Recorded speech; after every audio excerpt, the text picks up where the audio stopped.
Hey witches, Tiffany here on Bewitching.Bemused. Today I'm going to give you a simple ritual that will help you connect with the spirit of the Sabbat, Lughnasadh. At the time of Lughnasadh, just as our pagan predecessors were able to collect the first harvest and enjoy the fruits of their labor, it's important to take a moment to reflect back on your own hard work and appreciate how far it has taken you, whether your crop is ready for harvest or not. The following ritual is all about aligning yourself with the meaning of this Sabbat and all it recognizes and honors, which in this case should be you.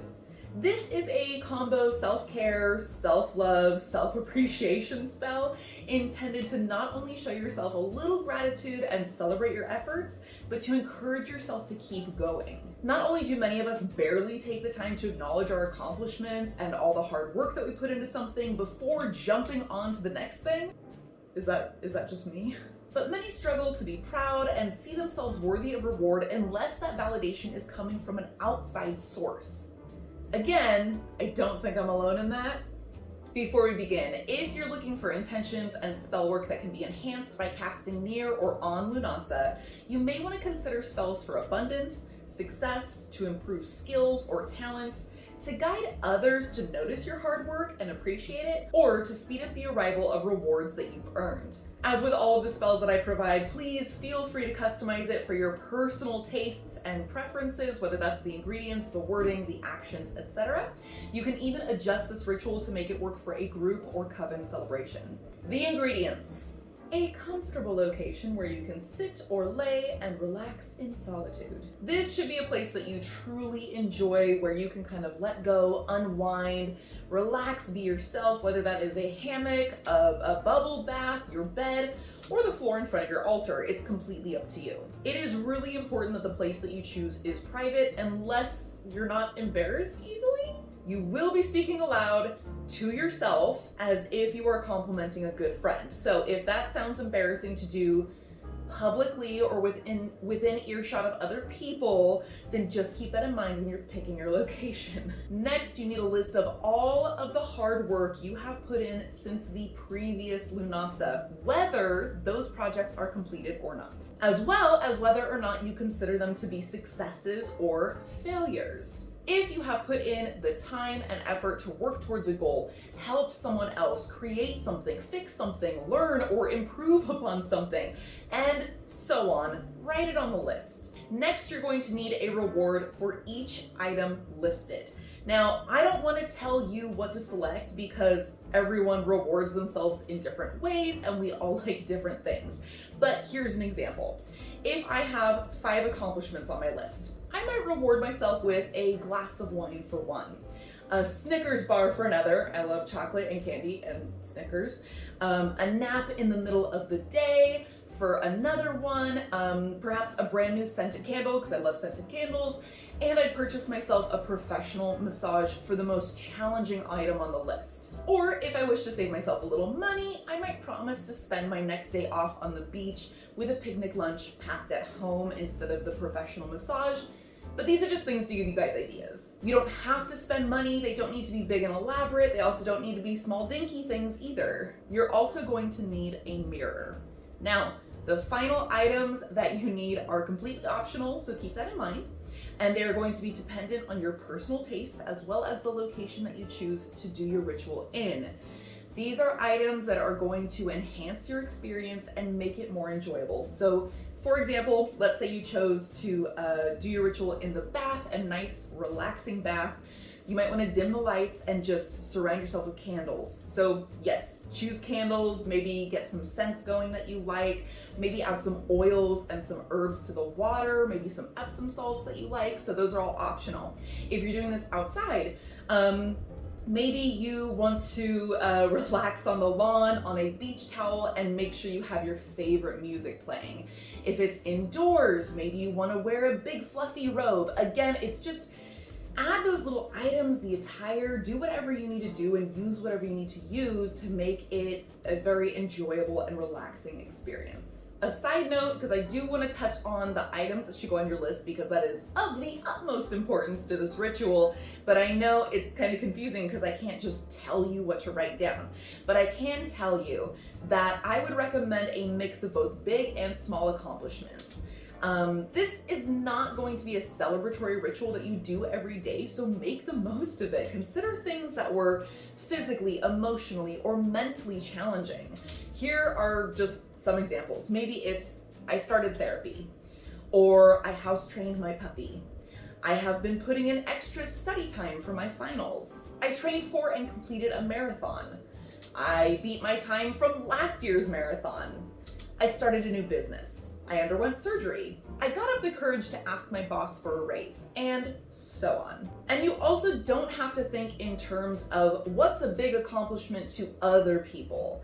What's a small accomplishment to other people? Just think about yourself. For some people, like myself, getting up on stage and doing public speaking is like easy peasy. I've been doing that since I was like, I don't know, 11? I gave a speech at my 6th grade graduation.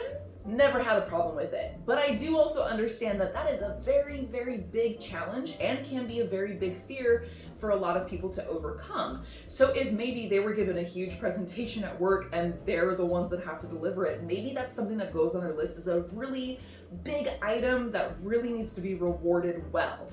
Don't think, oh, because it's easy for other people, it should be easy for me. Everybody's different. Just factor that in. Your list, even if you guys are doing this as a part of a group or a coven, don't compare lists in that sense. Seriously, comparison is a thief of joy, and you shouldn't be belittling yourself and your own accomplishments by comparing to other people's.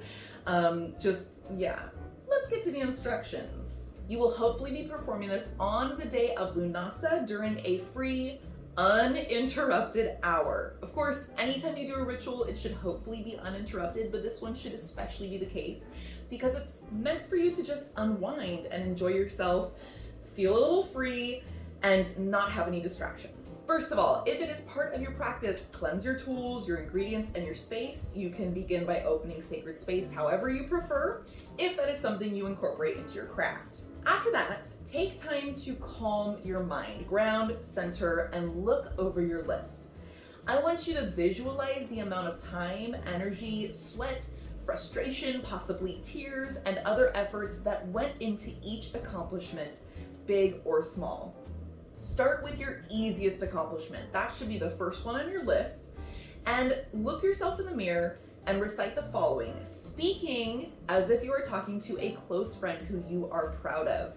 So I know, like I said earlier, a lot of us have trouble kind of congratulating ourselves. So we're gonna take that self-congratulation sort of out of the mix, and you are going to speak as if you're talking to a friend. Because we can, like I mentioned earlier, often be very, very dismissive of ourselves.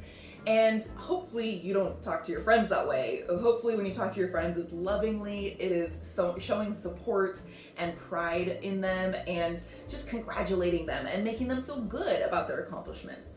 But oftentimes when we're thinking of our own accomplishments, we don't talk to ourselves at all. And if we do, it's just like, okay, well, cool, good job. I'm glad I finally got that done or whatever.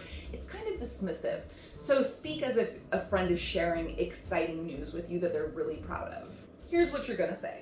In your journey to accomplish, name of your goal, you sacrificed 2 of your most valuable commodities, time and energy.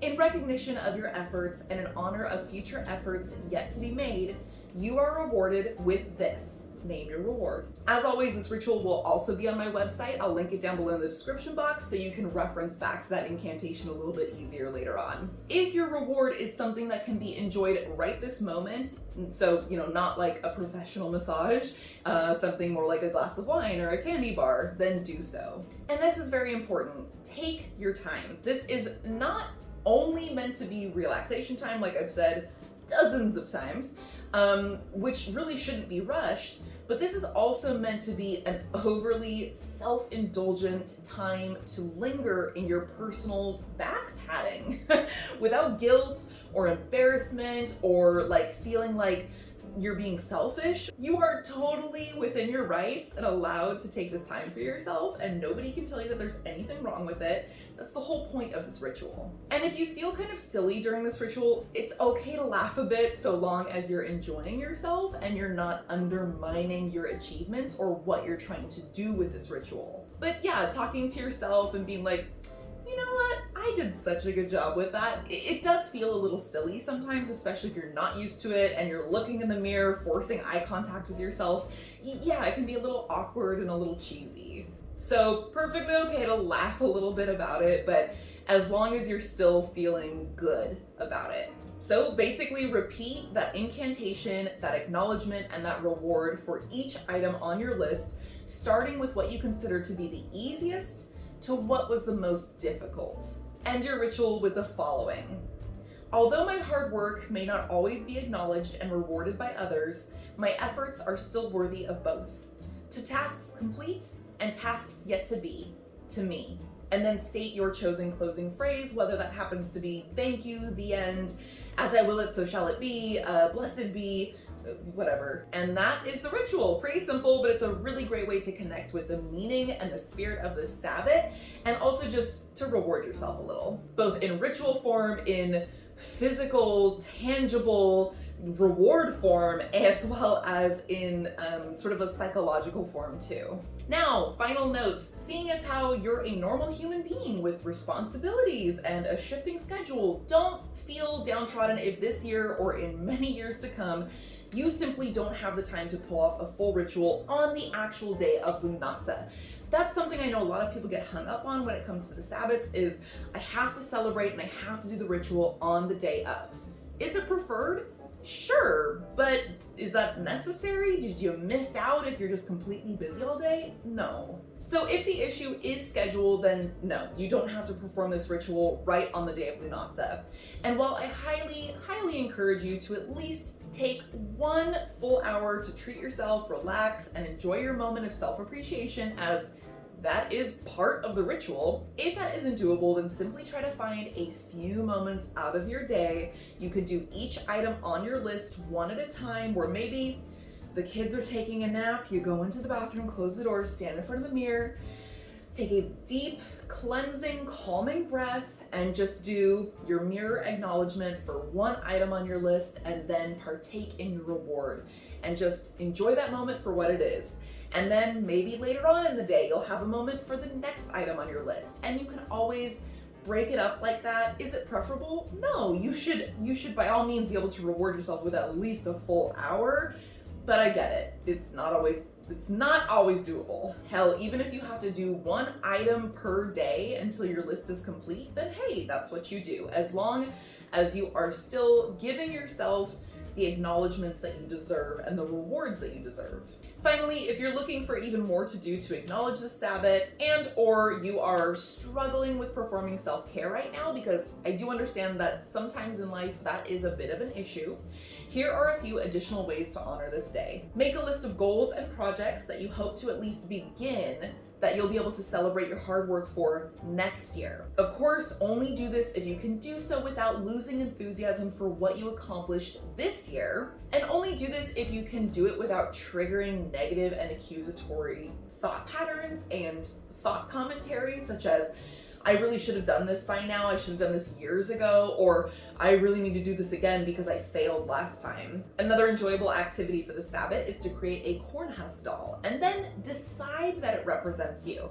Now, you can just put that intention into the making of the doll, but if you so wish, you could also include a tag lock inside of the doll. So maybe like a little clipping of your own hair and just kind of tuck it in there. Then hang a small pouch from its arm. I like to use like little charm bags like this that you can usually get at craft stores, or I usually just save all the ones that if I buy a piece of jewelry, they come inside of. I save these up and use them for charm bags. But anyway, hang this from the doll's arm and you can fill it with symbols of what you want to manifest in your life. And by symbols, I mean you could use corresponding crystals, notes with single words or short phrases, charms, and so on. Something else to do is to take time to appreciate and note the recent accomplishments of other people, preferably by complimenting them and actually making that acknowledgement directly to the person. But if not, you have no way of contacting them, or maybe it's awkward or you're shy, I don't know. If you can't talk to them directly for whatever reason and make that acknowledgement, I would just send them a little bit of positive energy and a little bit of gratitude. That's it for today. Don't forget, I do have that article linked down below with the full instructions, ingredients, and incantation. And if you're looking for more information on celebrating this Sabbat, decorating for it, correspondences, or the history of the Sabbat, you can check out my other Lughnasadh videos.